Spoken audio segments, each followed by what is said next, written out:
ဒီတွေကိုပိုးသိုးပတ်ဆက်ချိုးနေအောင်တတ်တာနေအောင်ကျွန်တော်ရောင်းပေးပါမယ်လို့เนาะအလုံးတွေတစ်ထက်ကြီးရှိပါတယ် Helloဘောစီတို့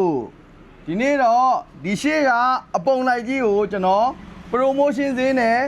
ရောင်းပေးပါမယ်ဗျာเนาะ promotion ဈေးနဲ့ promotion ဆိုတော့ဒီတစ်လလုံးကျွန်တော် promotion ဈေးနဲ့ရောင်းပေးပါမယ်ပုံမှန်ရောင်းချနေတဲ့ဈေးထက်ကျွန်တော်အများကြီး short ပြီးတော့ရောင်းပေးပါမယ်เนาะ3သိန်းအောင်နဲ့ဘယ်မှမရဘူးเนาะအခုချိန်ငွေဈေးနဲ့ဒီကောင်လေးတွေ3သိန်းအောင်နဲ့3သိန်းကိုဘယ်လောက်အောင်မလဲဆိုရင်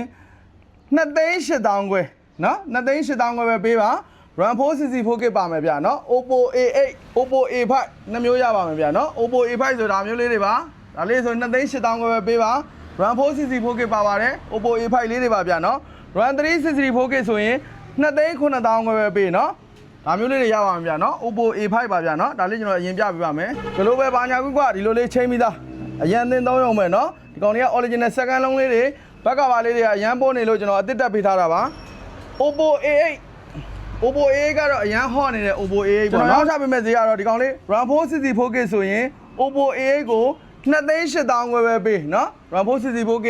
Oppo A8 အလုံးတန်း2သိန်း8000ခွဲပဲပေးပါဗျာเนาะဘက်ကပါလေးတွေကပို့နေရဆိုရင်ကျွန်တော်အသစ်တက်ပေးထားပါတယ်ဒါမျိုးလေးတွေတော့ရှိတယ်အလုံးတန်းနဲ့ကန်ရမယ် RAM 4cc 4K ပါဗျာเนาะ RAM 4 128GB တို့ RAM 6 128GB တို့ဆိုရင်တော့1000စီပို့ပါမယ် RAM လည်းမြင့်သွားသလို memory လည်းမြင့်သွားသလိုเนาะ1000စီတော့ပို့သွားပါမယ် Oppo A8 လေးတွေပါဗျာเนาะ CI ဟာဒီကောင်တွေခွန်ဆောင်ပြီးသားเนาะ CI ဟာ